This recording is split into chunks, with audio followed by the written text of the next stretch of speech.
어서오세요. 달빛이 내리는 곳이라면 어디라도 책방이 되는 신비한 곳. 달빛 아래 책방입니다. 오늘은 공주님들이 나오는 이야기들로 구성해본 공주 메들리인데요. 안데르센의 공주와 완두콩, 그림 형제의 라푼젤과 잠자는 숲속의 공주 이야기입니다. 라푼젤과 잠자는 숲속의 공주 이야기 같은 경우는 영화나 애니메이션에서 여러 방향으로 소개해준 작품이어서 여러분들이 어렵지 않게 들으실 수 있으실 텐데요. 공주와 완두콩 같은 경우는 이야기도 되게 짧고 또 끝나고 나면 주제가 뭔지 좀 알쏭달쏭 하실 수도 있을 것 같아요. 저도 읽어보고 그랬는데요. 그래서 해석을 좀 찾아보니까 그 당시 공주 문화를 비판적으로 바라보는 안데르센의 풍자가 담겨있는 유머 섞인 동화라고 하더라고요. 그걸 보고 그래서 이런 이야기가 나왔구나 했습니다. 아마 들어보시면 제가 무슨 이야기를 하는지 아실 것 같아요. 그리고 저희 책방에 커피를 맛있게 만들어주시는 바리스타님이 계시는데요. 오늘 특별히 공주 이야기인 만큼 왕자님 대사를 또 해주신다고 합니다. 얼굴도 왕자님 같아요. 네, 그럼 살아온 환경과 처해진 상황은 다르지만 사랑스러운 것만큼은 같은 우리 공주님들의 이야기. 지금 시작하겠습니다.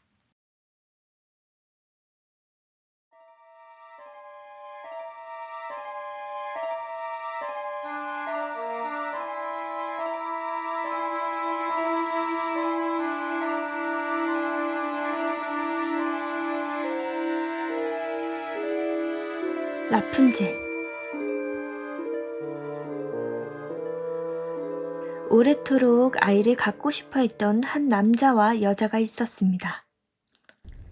그들은 아주 오랫동안 기다렸지만 아이가 생기지 않아 속상해하고 있었죠. 그러던 어느 날 하나님께서 그들의 간절한 소원을 들어주시는 것처럼 보였습니다. 그들의 집에는 작은 창문이 하나 있었는데 그 창문을 통해 밖을 보면 가장 아름다운 꽃과 약초들로 가득한 멋진 정원이 보였어요. 하지만 그 정원은 높은 담으로 둘러싸여 있었고 무서운 마녀가 소유하고 있는 곳이었기 때문에 아무도 감히 들어가려 하지 않았습니다. 어느 날 여자는 창가에 서서 정원을 바라보다가 그 안에 있는 꽃밭에서 아름답고 싱싱한 초롱꽃 도라지를 보게 되었습니다. 도라지가 너무 신선해 보였고 그녀는 그것이 너무나 먹고 싶어졌어요. 시간이 지날수록 그녀는 도라지를 먹고 싶은 마음이 너무 커져서 결국 몸이 점점 야위어 가기 시작했습니다. 얼굴도 창백해졌고 점점 더 힘이 없어 보였죠. 걱정된 남편이 물었습니다. 내 사랑하는 아내, 무슨 일이에요? 어디 아픈가요? 그러자 그녀는 슬프게 대답했습니다. 우리 집 뒤 정원에 있는 그 도라지를 먹지 않으면 나는 죽을 것 같아요. 남편은 아내를 너무 사랑했기에 아내가 아프고 괴로워하는 모습을 더는 지켜볼 수 없었습니다. 그래서 그는 이렇게 생각했죠. 아내를 살릴 수만 있다면 어떤 위험을 감수해서라도 그 도라지를 가져와야 해. 그날 밤 남편은 몰래 담을 넘어 마녀의 정원에 들어갔습니다. 그리고 급히 초롱꽃 도라지 한 움큼을 뽑아 집으로 돌아와 아내에게 주었죠. 아내는 그 도라지를 샐러드로 만들어 허겁지겁 먹었습니다. 도라지의 맛은 정말 놀랍도록 맛있었어요. 그런데 문제는 그 도라지를 먹고 나자 아내는 더 많은 도라지를 먹고 싶어 했습니다. 이번에는 전날보다 3배나 더 많이 먹고 싶다는 생각이 들었죠. 남편은 아내의 소원을 들어주기 위해 다시 한번 그 위험한 정원으로 가야 한다는 걸 깨달았습니다. 그래서 그는 또다시 밤이 되자 담을 넘고 마녀의 정원으로 들어갔습니다. 그가 벽을 타고 내려갔을 때 그는 온몸이 얼어붙었습니다. 마녀가 그의 앞에 서 있었기 때문입니다. 감히 내 정원에 몰래 들어와서 내 도라지를 훔치려 하다니. 그러고도 네 놈이 무사할 것 같으냐? 마녀는 화난 얼굴로 소리쳤어요. 제발 절 용서해 주세요. 어쩔 수 없었어요. 제 아내가 창밖에서 당신의 도라지를 보고 너무 먹고 싶어 했어요. 그걸 먹지 않으면 죽을지도 모를 만큼요. 그 말을 들은 마녀는 조금 화를 가라앉히며 말했어요. 네 말이 사실이라면 내가 도라지를 원하는 만큼 가져가게 해주겠다. 하지만 한 가지 조건이 있다. 네 아내가 낳을 아이를 내가 데려가겠다. 내가 그 아이를 잘 돌볼 것이며 나처럼 키울 것이다. 남자는 두려움에 떨며 마녀의 조건을 받아들였어요. 얼마 후 아내는 아이를 낳았고 마녀는 아이에게 라푼젤이라는 이름을 지어주고 데려갔어요. 시간이 지나 라푼젤은 아주 아름답게 자랐어요.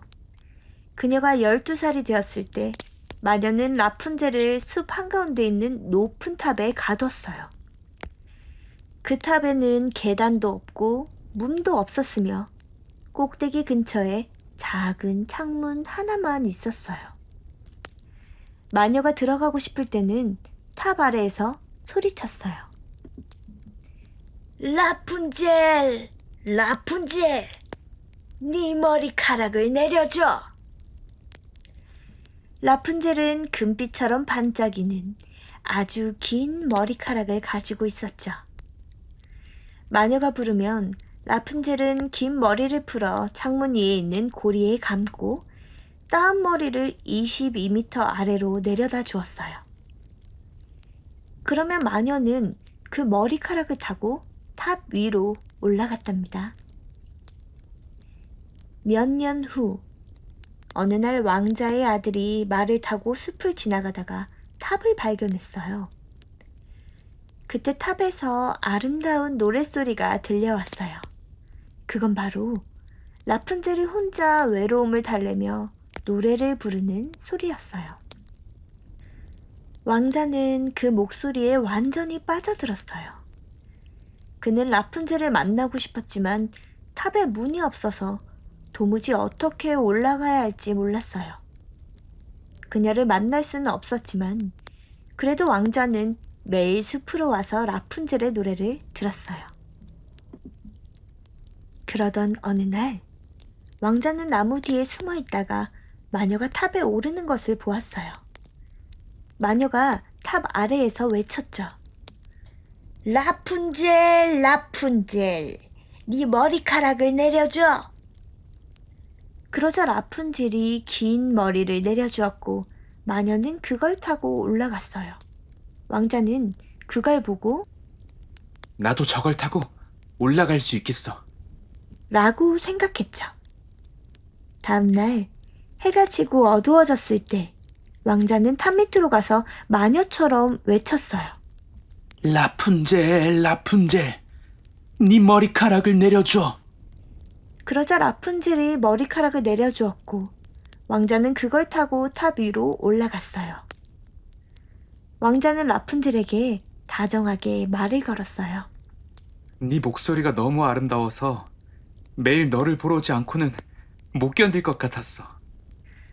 라푼젤은 처음엔 놀랐지만 왕자의 친절함에 마음을 열기 시작했답니다. 그 후로 라푼젤은 더 이상 두렵지 않았어요.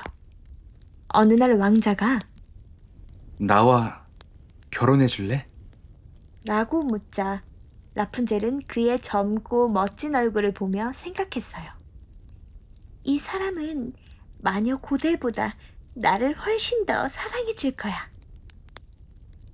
라푼젤은 기쁘게 네! 라고 대답하며 왕자의 손을 잡았어요. 하지만 제가 이 높은 탑에서 내려갈 방법을 몰라요. 당신이 올 때마다 비단실을 가져다 주세요. 제가 그것으로 사다리를 만들어 완성되면 그때 내려가겠어요. 그리고 당신의 말에 저를 태워주세요. 그렇게 왕자는 매일 저녁 비단실을 가지고 찾아오기로 약속했어요. 마녀 고델은 전혀 몰랐죠. 어느 날 라푼젤이 마녀에게 물었어요. 고델, 당신은 왕자님보다 훨씬 무거운데 어떻게 당신은 탑을 쉽게 올라올 수 있는 거예요? 질문을 하자마자 라푼젤은 생각했어요. 헉! 고델은 내가 왕자님을 만나는 걸 모르고 있을 텐데. 마녀는 깜짝 놀라 외쳤어요. 뭐라고? 이 사악한 아이 같으니라고. 내가 널 세상에서 숨겨놨는데 내가 아닌 다른 누군가를 만나고도 아닌 척 날 속이다니. 마녀는 화가 나서 라푼젤의 긴 머리카락을 꽉 잡고 가위를 꺼내들어 머리카락을 잘라버렸어요. 잘려진 라푼젤의 아름다운 머리카락이 땅에 떨어졌죠. 그리고 마녀는 분노하는 마음으로 라푼젤을 멀리 사막으로 쫓아냈어요. 그곳에서 라푼젤은 슬프게 지내야만 했어요. 그날 저녁, 왕자가 탑에 왔을 때 마녀는 잘라둔 머리카락을 창문에 걸고 왕자가 라푼젤! 라푼젤! 머리카락을 내려줘. 라고 외치자 마녀는 라푼젤의 머리카락인 척하면서 그것을 내렸답니다. 왕자님은 높은 탑을 힘들게 올라갔어요. 하지만 기다리고 있던 라푼젤 대신 무서운 마녀가 그를 기다리고 있었죠. 마녀는 음흉한 웃음을 지으며 말했어요.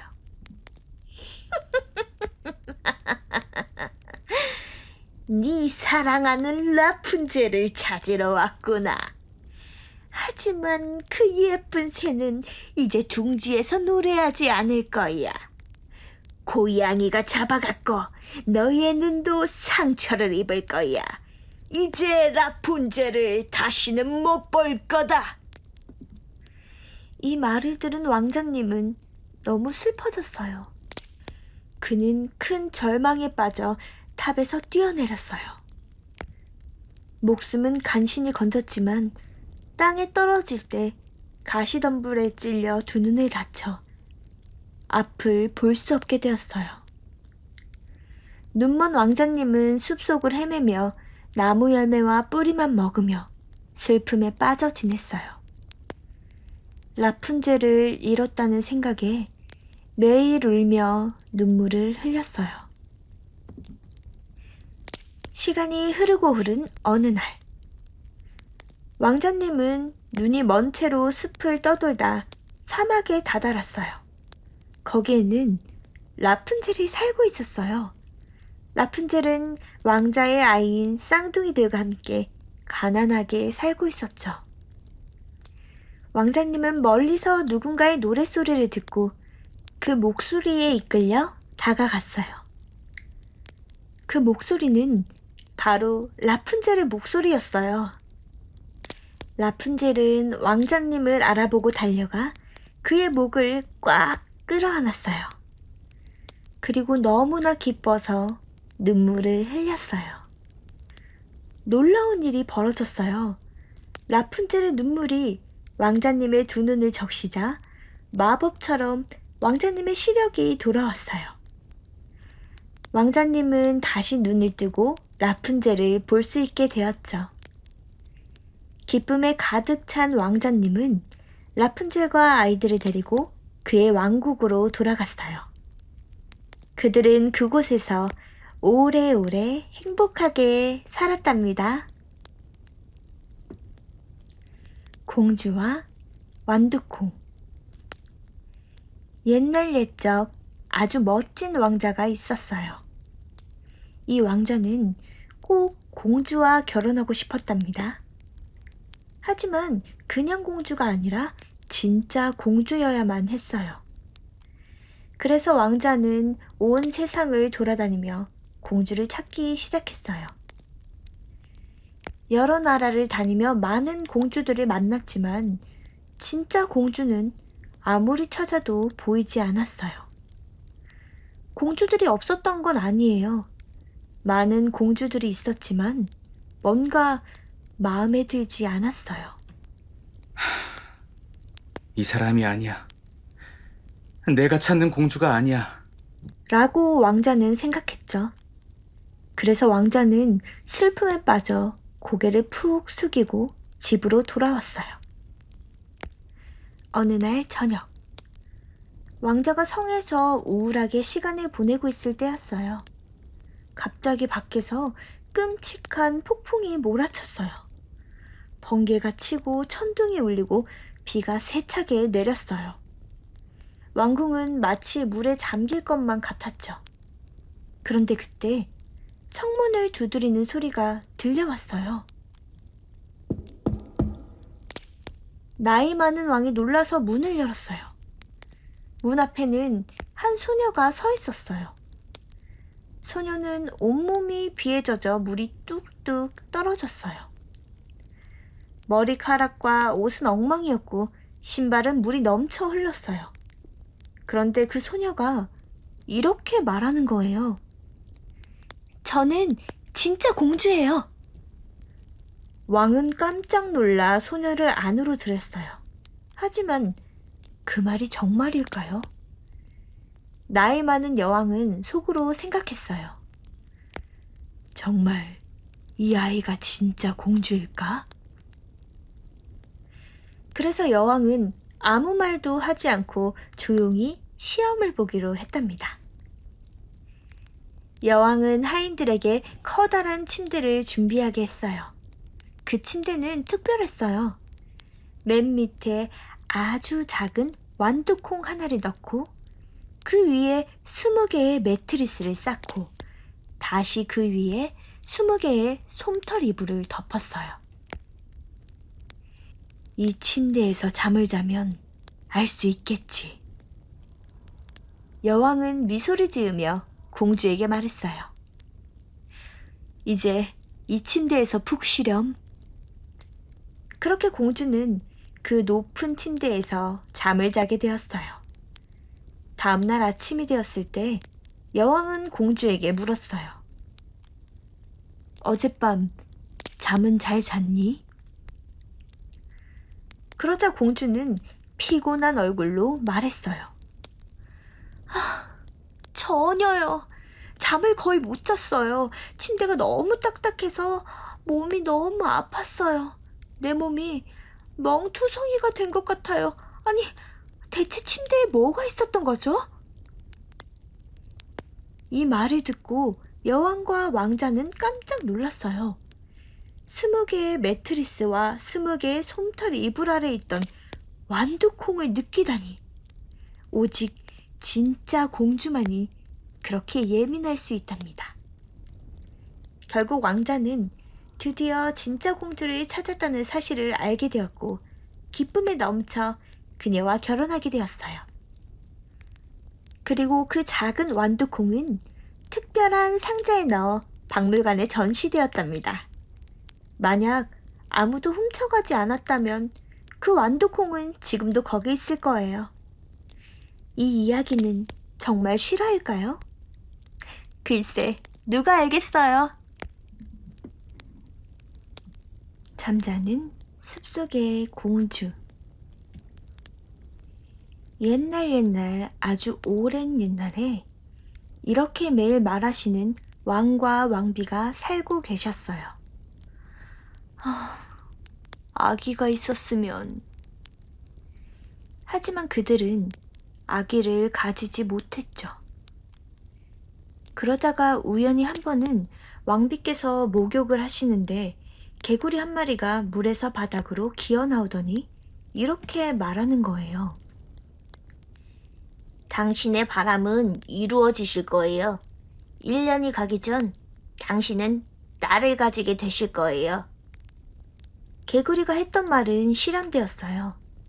왕비께서 너무도 예쁘장한 아기 공주님을 낳으셔서 왕께서 기쁨을 주체하실 수가 없을 지경이었어요. 그래서 왕께선 큰 연회를 열도록 명하셨어요. 왕은 사랑스러운 딸에게 친절하게 대해주길 바라며 가족뿐만 아니라 친구들과 지인, 그리고 마녀들까지 모두 초대했어요. 그의 왕국에는 13명의 마녀들이 살았는데요. 어머나, 그들에게 식사 그릇으로 내놓을 황금 접시가 12개 뿐이었던지라 마녀들 중 한 명은 부르지 않고 그냥 집에 남았어요. 연회는 온갖 종류의 볼거리와 함께 성대하게 치러졌어요. 연회가 끝나갈 무렵 마녀들이 자신들의 마법으로 아가에게 선물을 주었답니다. 첫 번째 마녀는 미덕을 주었고, 두 번째 마녀는 더 없는 아름다움을 주었고, 세 번째 마녀는 부를 주며 곧 이 애가 세상에서 바라는 건 전부 다 이루어질 거라 말했어요. 12번째 마녀가 막 마법을 걸렸는데 벼랑간 초대받지 못한 13번째 마녀가 입장했어요. 그녀는 자기를 초대해주지 않았다는 사실에 길길이 분개했어요. 그래서 좋다 말다 인사 말도 없이 연회장에 있던 그 어떤 다른 사람에게도 눈길 한번 주지 않고서 큰 소리로 이렇게 외쳤어요. 왕의 딸은 15살이 되는 해에 물레가락에 찔려 죽고 말 것이다. 그러곤 그 마녀는 한마디 말도 없이 뒤돌아서 가버렸어요. 모두들 이 광경에 경악하고 있는데 아직 마법을 말하지 않고 있던 12번째 마녀가 앞으로 나섰어요. 그녀는 사악한 주문을 없앨 순 없었지만 적어도 누그러뜨릴 순 있었어요. 그래서 12번째 마녀가 말했어요. 죽지 않되 다만 공주는 100년 동안 깊은 잠에 빠질 것이에요. 자신의 소중한 딸아이를 불행으로부터 막기 위해 왕은 즉시 명령을 내려 왕국에 있는 모든 물레가락을 모조리 불태워버리게 했어요. 그러는 사이 마녀들의 선물들은 어린 공주에게 착착 실행되어 그녀는 너무도 아름답고 정숙하며 착한 마음씨를 지닌 현명한 아가씨가 되어 그녀를 보게 되는 모든 이들이 사랑에 빠지고 말 정도였어요. 그러다가 우연히도 그녀가 15살이 되는 바로 그날이 되었어요. 왕과 왕비께서는 외출 중이셨고요. 소녀만 궁전에 홀로 남아 있었더랬죠. 그래서 그녀는 궁전 구석구석을 돌아다니며 방들이며 침실들을 보고 싶은 대로 들여다보았어요. 그러다 마침내 오래된 탑에도 도착하게 되었어요. 그녀가 좁고 구불구불한 계단을 올라가니 자그마한 문이 하나 나왔어요. 녹이 쓴 열쇠로 잠겨져 있는 문이었어요. 그래서 그녀가 그걸 돌리자 문이 벌컥하고 열렸어요. 그 작은 방 안에 어느 노파 한 명이 물레가락 하나로 바쁘게 실을 잦으며 앉아 있었어요. 안녕하세요, 노부인님. 이라며 공주님이 말했어요. 거기서 무얼 하시고 계세요? 실을 찾고 있지. 라며 그 노파가 고개를 끄덕이며 말했어요. 그게 뭐기에 덜컥덜컥 소리를 내며 이렇게도 유쾌하게 돌아가고 있나요? 라며 소녀가 말했어요. 그래서 소녀도 물레가락을 잡아 실을 자서보고 싶었어요. 하지만 소녀의 손이 물레가락에 닿자마자 13번째 마녀의 마법이 이루어질 때가 때마침 되어 소녀는 물레가락에 손가락이 찔리고 말았어요. 바늘에 찔리자마자 즉시 그녀는 거기 옆에 있던 침대 위로 쓰러져 깊은 잠이 들고 말았어요. 이와 함께 잠이 온 궁전을 덮쳤어요. 막 궁전에 도착한 왕과 왕비도 큰 홀로 들어서자마자 잠이 들기 시작했고 그들과 함께 궁전에 있던 모두가 잠이 들기 시작했어요. 말들도 역시 마곡간에서 잠이 들었고요. 마당에 있던 개들이랑 지붕에 있던 비둘기들도 벽에 붙어있던 파리들도 심지어 화덕 위에서 이글이글 타오르던 불길조차도 그 순간 잠잠해지며 잠이 들었어요. 구워지고 있던 고기들도 지글지글 타다 말고 멈췄고요. 심부름을 까먹고 도망치려던 부엌방 도우미 소년의 머리를 한 움큼 막 움켜쥐려던 요리사도 그대로 잠이 들고 말았어요. 바람들도 잠잠해져 성 앞에 있는 나무들에 붙은 어떤 나뭇잎 하나도 다신 살랑거리지 않았어요.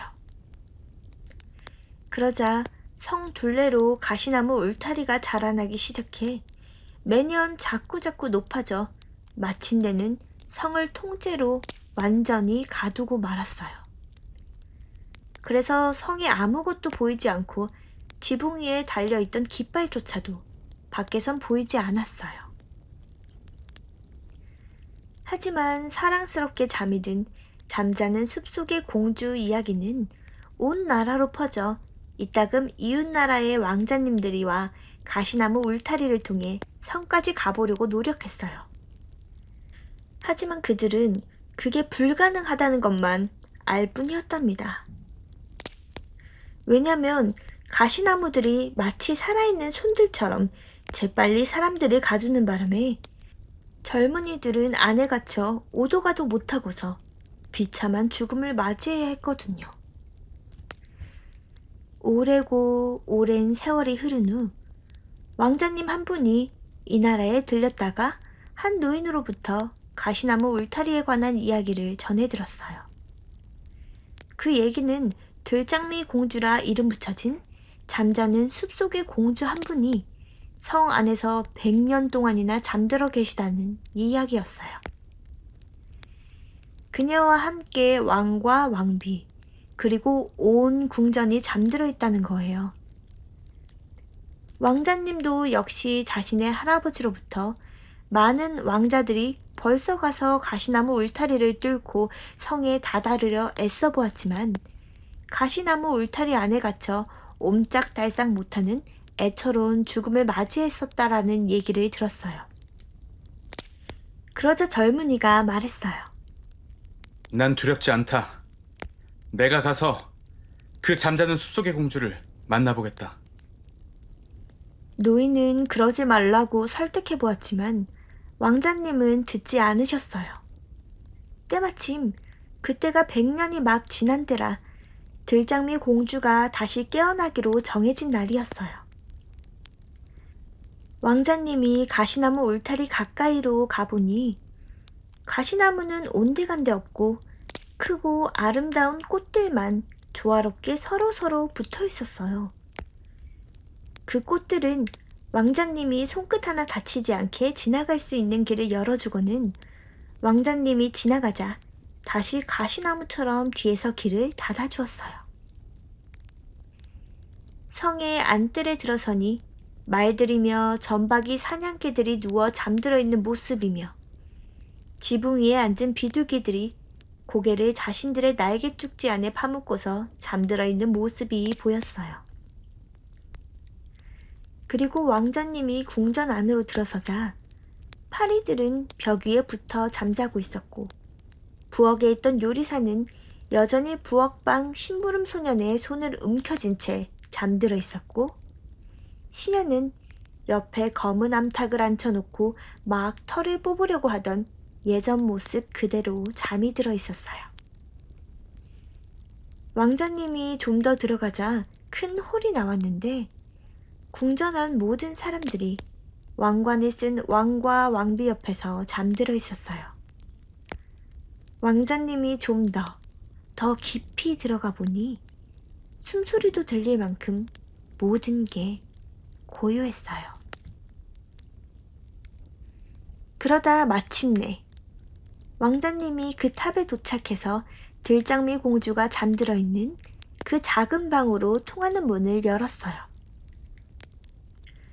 거기에 그녀가 누워 있었는데 너무도 아름다워서 그녀에게서 도저히 눈을 뗄 수가 없을 정도였어요. 그래서 왕자님은 허리를 굽혀 그녀에게 키스했어요. 왕자님이 그녀에게 키스를 하자마자 들장미 공주가 눈을 뜨며 잠에서 깨어나서 아주 다정한 눈빛으로 왕자님을 바라보았어요. 그런 다음 왕자님과 공주님은 함께 아래로 내려왔어요.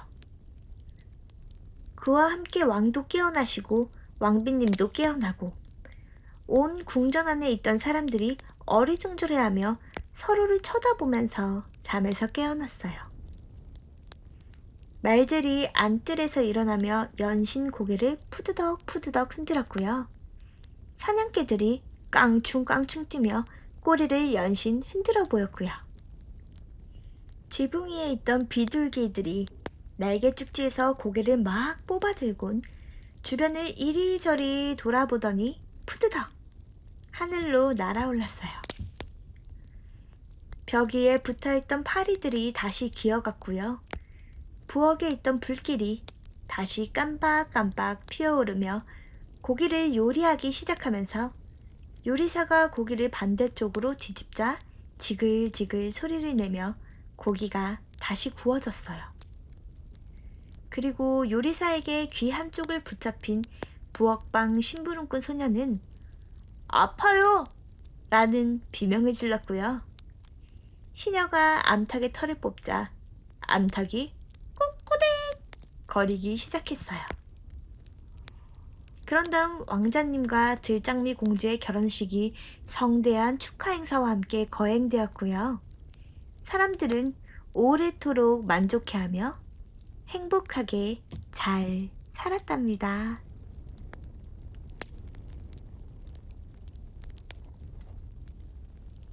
라푼젤.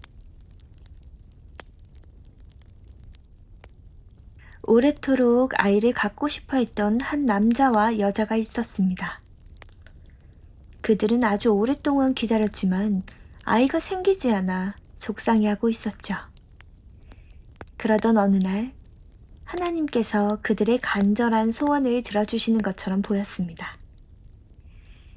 그들의 집에는 작은 창문이 하나 있었는데 그 창문을 통해 밖을 보면 가장 아름다운 꽃과 약초들로 가득한 멋진 정원이 보였어요. 하지만 그 정원은 높은 담으로 둘러싸여 있었고 무서운 마녀가 소유하고 있는 곳이었기 때문에 아무도 감히 들어가려 하지 않았습니다.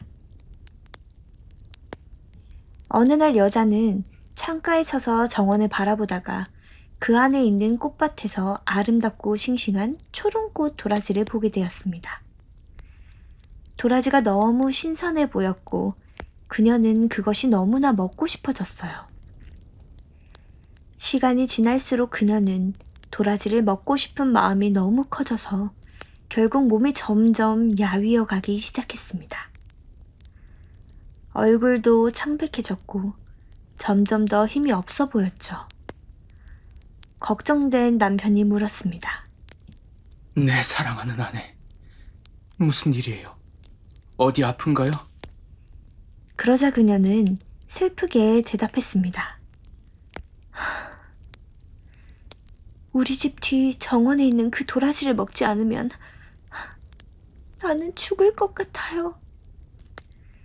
남편은 아내를 너무 사랑했기에 아내가 아프고 괴로워하는 모습을 더는 지켜볼 수 없었습니다. 그래서 그는 이렇게 생각했죠. 아내를 살릴 수만 있다면 어떤 위험을 감수해서라도 그 도라지를 가져와야 해. 그날 밤 남편은 몰래 담을 넘어 마녀의 정원에 들어갔습니다. 그리고 급히 초롱꽃 도라지 한 움큼을 뽑아 집으로 돌아와 아내에게 주었죠. 아내는 그 도라지를 샐러드로 만들어 허겁지겁 먹었습니다. 도라지의 맛은 정말 놀랍도록 맛있었어요.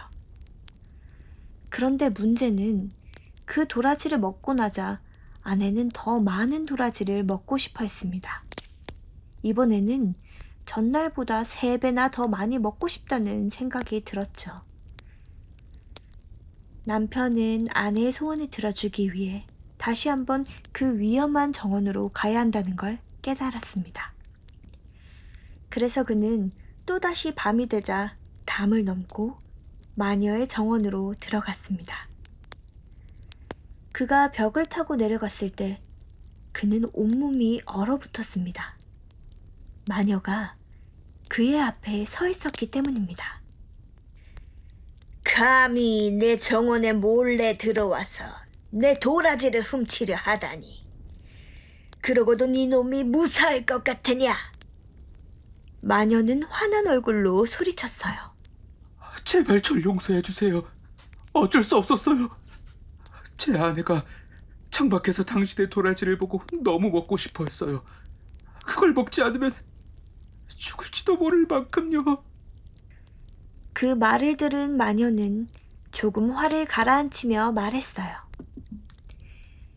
네 말이 사실이라면 내가 도라지를 원하는 만큼 가져가게 해주겠다.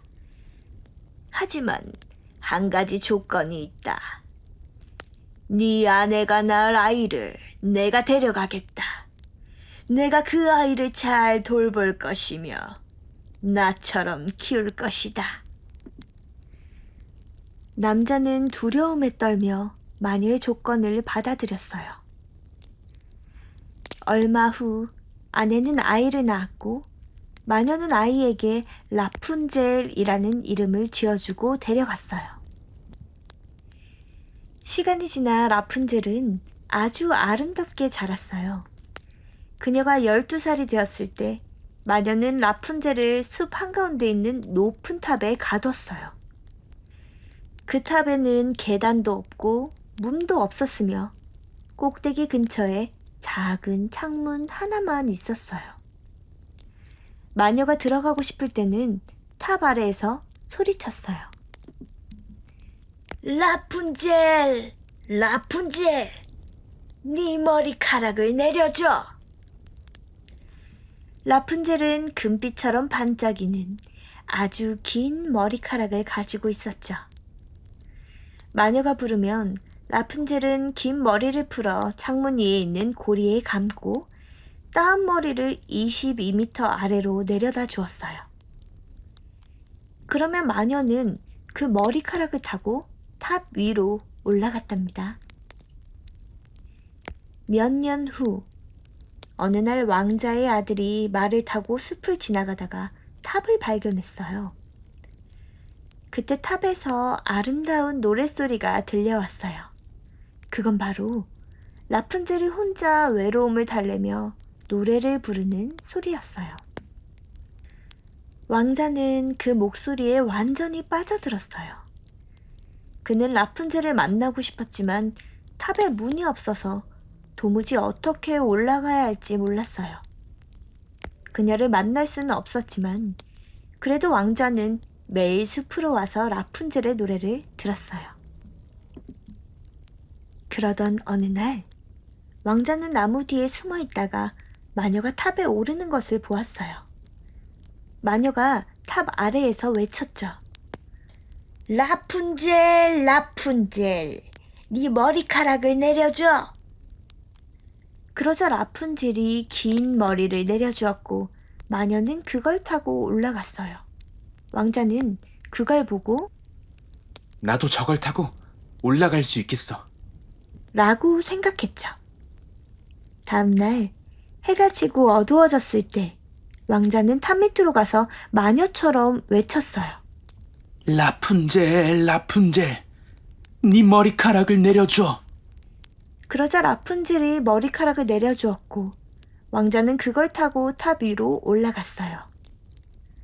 왕자는 라푼젤에게 다정하게 말을 걸었어요. 네 목소리가 너무 아름다워서 매일 너를 보러 오지 않고는 못 견딜 것 같았어. 라푼젤은 처음엔 놀랐지만 왕자의 친절함에 마음을 열기 시작했답니다. 그 후로 라푼젤은 더 이상 두렵지 않았어요. 어느 날 왕자가 나와 결혼해 줄래? 라고 묻자 라푼젤은 그의 젊고 멋진 얼굴을 보며 생각했어요. 이 사람은 마녀 고델보다 나를 훨씬 더 사랑해 줄 거야. 라푼젤은 기쁘게 네? 라고 대답하며 왕자의 손을 잡았어요. 하지만 제가 이 높은 탑에서 내려갈 방법을 몰라요. 당신이 올 때마다 비단실을 가져다 주세요. 제가 그것으로 사다리를 만들어 완성되면 그때 내려가겠어요. 그리고 당신의 말에 저를 태워주세요. 그렇게 왕자는 매일 저녁 비단실을 가지고 찾아오기로 약속했어요. 마녀 고델은 전혀 몰랐죠. 어느 날 라푼젤이 마녀에게 물었어요. 고델, 당신은 왕자님보다 훨씬 무거운데 어떻게 당신은 탑을 쉽게 올라올 수 있는 거예요? 질문을 하자마자 라푼젤은 생각했어요. 헉! 고델은 내가 왕자님을 만나는 걸 모르고 있을 텐데. 마녀는 깜짝 놀라 외쳤어요. 뭐라고? 이 사악한 아이 같으니라고. 내가 널 세상에서 숨겨놨는데 내가 아닌 다른 누군가를 만나고도 아닌 척 날 속이다니. 마녀는 화가 나서 라푼젤의 긴 머리카락을 꽉 잡고 가위를 꺼내들어 머리카락을 잘라버렸어요. 잘려진 라푼젤의 아름다운 머리카락이 땅에 떨어졌죠. 그리고 마녀는 분노하는 마음으로 라푼젤을 멀리 사막으로 쫓아냈어요. 그곳에서 라푼젤은 슬프게 지내야만 했어요. 그날 저녁, 왕자가 탑에 왔을 때 마녀는 잘라둔 머리카락을 창문에 걸고 왕자가 라푼젤!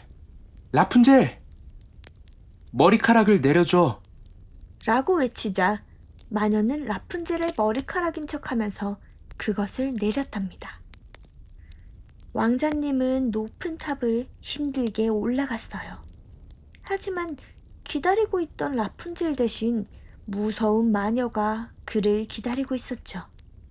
마녀는 음흉한 웃음을 지으며 말했어요.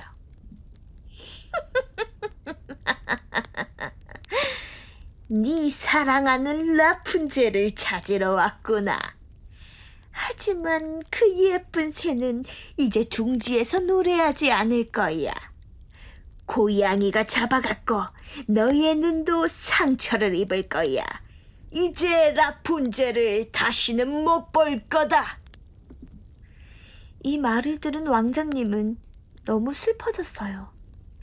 그는 큰 절망에 빠져 탑에서 뛰어내렸어요.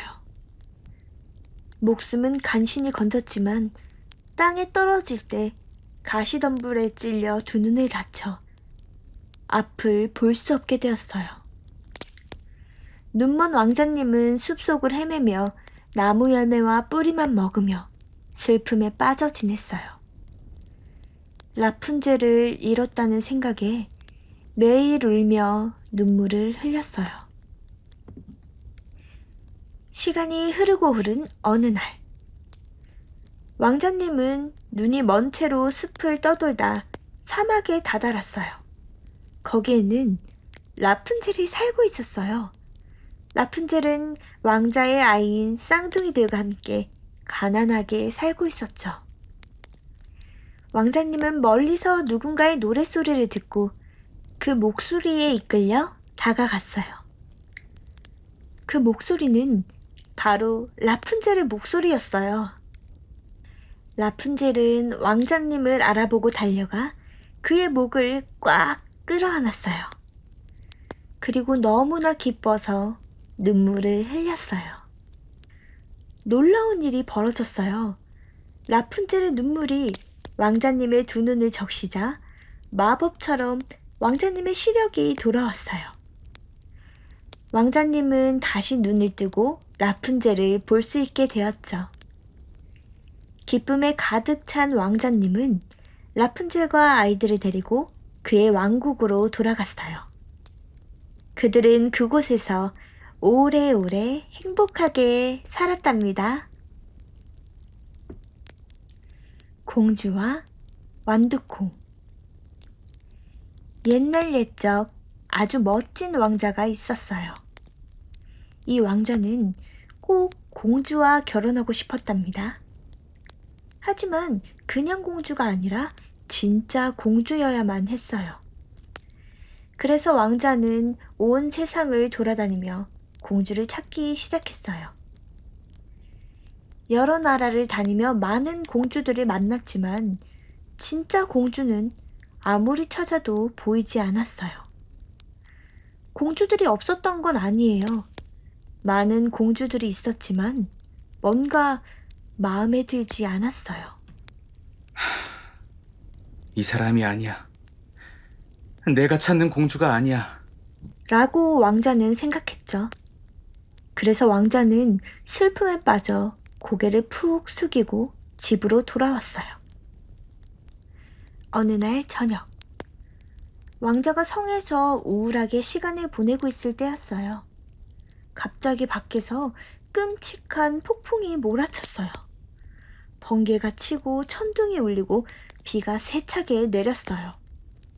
왕궁은 마치 물에 잠길 것만 같았죠.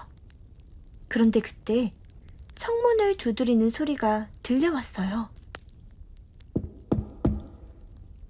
나이 많은 왕이 놀라서 문을 열었어요. 문 앞에는 한 소녀가 서 있었어요. 소녀는 온몸이 비에 젖어 물이 뚝뚝 떨어졌어요. 머리카락과 옷은 엉망이었고 신발은 물이 넘쳐 흘렀어요. 그런데 그 소녀가 이렇게 말하는 거예요. 저는 진짜 공주예요. 왕은 깜짝 놀라 소녀를 안으로 들였어요. 하지만 그 말이 정말일까요? 나이 많은 여왕은 속으로 생각했어요. 정말 이 아이가 진짜 공주일까? 그래서 여왕은 아무 말도 하지 않고 조용히 시험을 보기로 했답니다. 여왕은 하인들에게 커다란 침대를 준비하게 했어요. 그 침대는 특별했어요. 맨 밑에 아주 작은 완두콩 하나를 넣고 그 위에 20개의 매트리스를 쌓고 다시 그 위에 20개의 솜털 이불을 덮었어요. 이 침대에서 잠을 자면 알 수 있겠지. 여왕은 미소를 지으며 공주에게 말했어요. 이제 이 침대에서 푹 쉬렴. 그렇게 공주는 그 높은 침대에서 잠을 자게 되었어요. 다음날 아침이 되었을 때 여왕은 공주에게 물었어요. 어젯밤 잠은 잘 잤니? 그러자 공주는 피곤한 얼굴로 말했어요. 전혀요. 잠을 거의 못 잤어요. 침대가 너무 딱딱해서 몸이 너무 아팠어요. 내 몸이 멍투성이가 된 것 같아요. 아니, 대체 침대에 뭐가 있었던 거죠? 이 말을 듣고 여왕과 왕자는 깜짝 놀랐어요. 20개의 매트리스와 20개의 솜털 이불 아래 있던 완두콩을 느끼다니. 오직 진짜 공주만이 그렇게 예민할 수 있답니다. 결국 왕자는 드디어 진짜 공주를 찾았다는 사실을 알게 되었고 기쁨에 넘쳐 그녀와 결혼하게 되었어요. 그리고 그 작은 완두콩은 특별한 상자에 넣어 박물관에 전시되었답니다. 만약 아무도 훔쳐가지 않았다면 그 완두콩은 지금도 거기 있을 거예요. 이 이야기는 정말 실화일까요? 글쎄, 누가 알겠어요? 잠자는 숲속의 공주. 옛날 아주 오랜 옛날에 이렇게 매일 말하시는 왕과 왕비가 살고 계셨어요. 아기가 있었으면. 하지만 그들은 아기를 가지지 못했죠. 그러다가 우연히 한 번은 왕비께서 목욕을 하시는데 개구리 한 마리가 물에서 바닥으로 기어 나오더니 이렇게 말하는 거예요. 당신의 바람은 이루어지실 거예요. 1년이 가기 전 당신은 딸을 가지게 되실 거예요. 개구리가 했던 말은 실현되었어요. 왕비께서 너무도 예쁘장한 아기 공주님을 낳으셔서 왕께서 기쁨을 주체하실 수가 없을 지경이었어요. 그래서 왕께선 큰 연회를 열도록 명하셨어요. 왕은 사랑스러운 딸에게 친절하게 대해주길 바라며 가족뿐만 아니라 친구들과 지인, 그리고 마녀들까지 모두 초대했어요. 그의 왕국에는 13명의 마녀들이 살았는데요. 어머나, 그들에게 식사 그릇으로 내놓을 황금 접시가 12개 뿐이었던지라 마녀들 중 한 명은 부르지 않고 그냥 집에 남았어요. 연회는 온갖 종류의 볼거리와 함께 성대하게 치러졌어요. 연회가 끝나갈 무렵 마녀들이 자신들의 마법으로 아가에게 선물을 주었답니다. 첫 번째 마녀는 미덕을 주었고, 두 번째 마녀는 더 없는 아름다움을 주었고, 세 번째 마녀는 부를 주며 곧 이 애가 세상에서 바라는 건 전부 다 이루어질 거라 말했어요. 12번째 마녀가 막 마법을 걸렸는데 벼랑간 초대받지 못한 13번째 마녀가 입장했어요. 그녀는 자기를 초대해주지 않았다는 사실에 길길이 분개했어요. 그래서 좋다 말다 인사말도 없이 연회장에 있던 그 어떤 다른 사람에게도 눈길 한번 주지 않고서 큰 소리로 이렇게 외쳤어요. 왕의 딸은 15살이 되는 해에 물레가락에 찔려 죽고 말 것이다.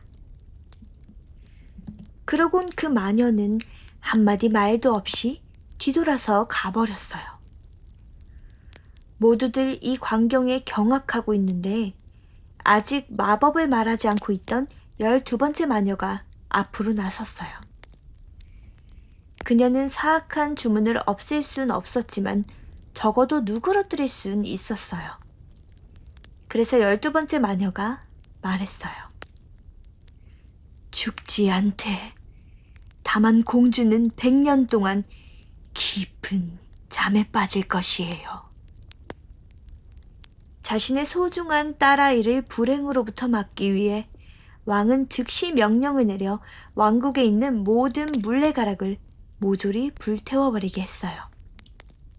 그러는 사이 마녀들의 선물들은 어린 공주에게 착착 실행되어 그녀는 너무도 아름답고 정숙하며 착한 마음씨를 지닌 현명한 아가씨가 되어 그녀를 보게 되는 모든 이들이 사랑에 빠지고 말 정도였어요. 그러다가 우연히도 그녀가 15살이 되는 바로 그날이 되었어요. 왕과 왕비께서는 외출 중이셨고요. 소녀만 궁전에 홀로 남아 있었더랬죠. 그래서 그녀는 궁전 구석구석을 돌아다니며 방들이며 침실들을 보고 싶은 대로 들여다보았어요.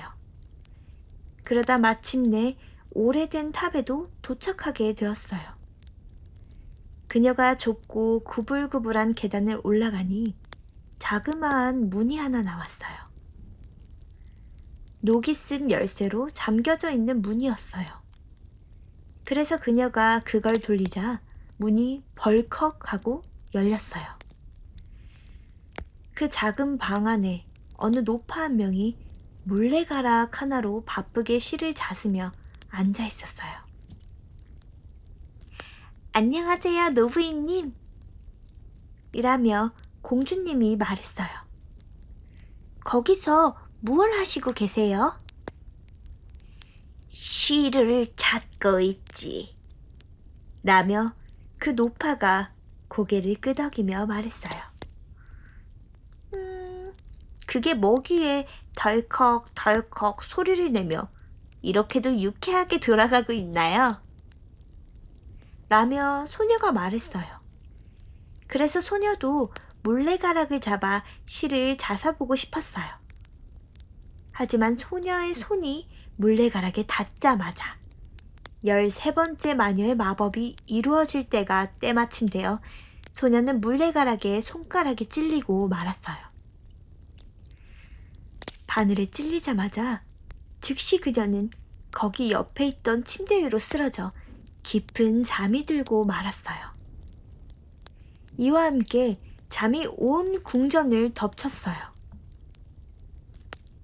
막 궁전에 도착한 왕과 왕비도 큰 홀로 들어서자마자 잠이 들기 시작했고 그들과 함께 궁전에 있던 모두가 잠이 들기 시작했어요. 말들도 역시 마곡간에서 잠이 들었고요. 마당에 있던 개들이랑 지붕에 있던 비둘기들도 벽에 붙어있던 파리들도 심지어 화덕 위에서 이글이글 타오르던 불길조차도 그 순간 잠잠해지며 잠이 들었어요. 구워지고 있던 고기들도 지글지글 타다 말고 멈췄고요.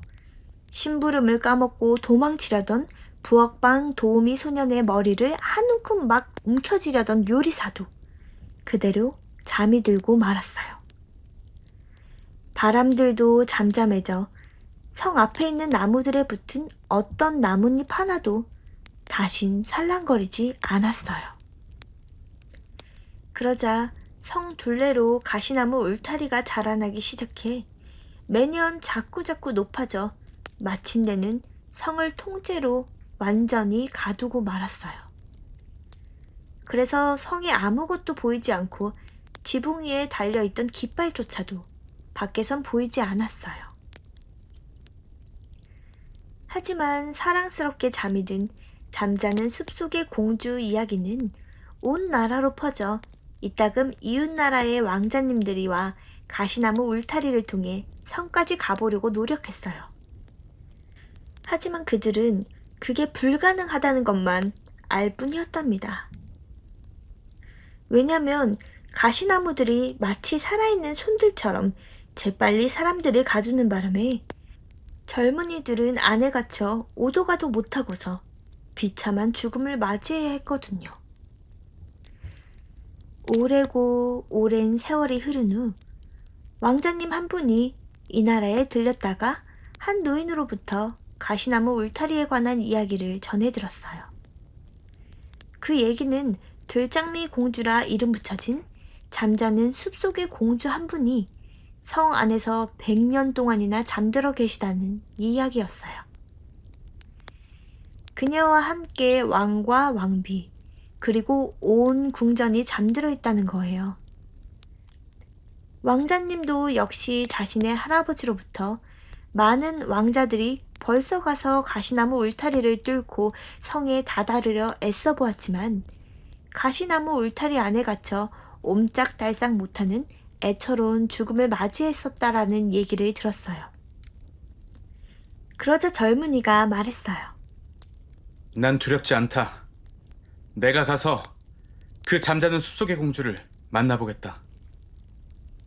노인은 그러지 말라고 설득해 보았지만 왕자님은 듣지 않으셨어요. 때마침 그때가 100년이 막 지난 때라 들장미 공주가 다시 깨어나기로 정해진 날이었어요.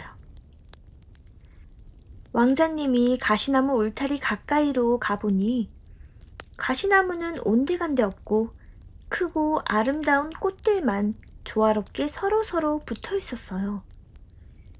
그 꽃들은 왕자님이 손끝 하나 다치지 않게 지나갈 수 있는 길을 열어주고는 왕자님이 지나가자 다시 가시나무처럼 뒤에서 길을 닫아주었어요. 성의 안뜰에 들어서니 말들이며 점박이 사냥개들이 누워 잠들어 있는 모습이며 지붕 위에 앉은 비둘기들이 고개를 자신들의 날개 쭉지 안에 파묻고서 잠들어 있는 모습이 보였어요. 그리고 왕자님이 궁전 안으로 들어서자 파리들은 벽 위에 붙어 잠자고 있었고, 부엌에 있던 요리사는 여전히 부엌방 심부름 소년의 손을 움켜쥔 채 잠들어 있었고, 시녀는 옆에 검은 암탉을 앉혀놓고 막 털을 뽑으려고 하던 예전 모습 그대로 잠이 들어 있었어요. 왕자님이 좀 더 들어가자 큰 홀이 나왔는데, 궁전 안 모든 사람들이 왕관을 쓴 왕과 왕비 옆에서 잠들어 있었어요. 왕자님이 좀 더 깊이 들어가 보니 숨소리도 들릴 만큼 모든 게 고요했어요. 그러다 마침내 왕자님이 그 탑에 도착해서 들장미 공주가 잠들어 있는 그 작은 방으로 통하는 문을 열었어요. 거기에 그녀가 누워 있었는데 너무도 아름다워서 그녀에게서 도저히 눈을 뗄 수가 없을 정도였어요. 그래서 왕자님은 허리를 굽혀 그녀에게 키스했어요. 왕자님이 그녀에게 키스를 하자마자 들장미 공주가 눈을 뜨며 잠에서 깨어나서 아주 다정한 눈빛으로 왕자님을 바라보았어요. 그런 다음 왕자님과 공주님은 함께 아래로 내려왔어요. 그와 함께 왕도 깨어나시고 왕비님도 깨어나고 온 궁전 안에 있던 사람들이 어리둥절해하며 서로를 쳐다보면서 잠에서 깨어났어요. 말들이 안뜰에서 일어나며 연신 고개를 푸드덕푸드덕 흔들었고요. 사냥개들이 깡충깡충 뛰며 꼬리를 연신 흔들어 보였고요. 지붕 위에 있던 비둘기들이 날개 쭉지에서 고개를 막 뽑아들곤 주변을 이리저리 돌아보더니 푸드덕 하늘로 날아올랐어요. 벽 위에 붙어있던 파리들이 다시 기어갔고요. 부엌에 있던 불길이 다시 깜빡깜빡 피어오르며 고기를 요리하기 시작하면서 요리사가 고기를 반대쪽으로 뒤집자 지글지글 소리를 내며 고기가 다시 구워졌어요. 그리고 요리사에게 귀 한쪽을 붙잡힌 부엌방 심부름꾼 소녀는 아파요! 라는 비명을 질렀고요. 시녀가 암탉의 털을 뽑자 암탉이 꼬꼬댁 거리기 시작했어요. 그런 다음 왕자님과 들장미 공주의 결혼식이 성대한 축하 행사와 함께 거행되었고요. 사람들은 오래도록 만족해하며 행복하게 잘 살았답니다.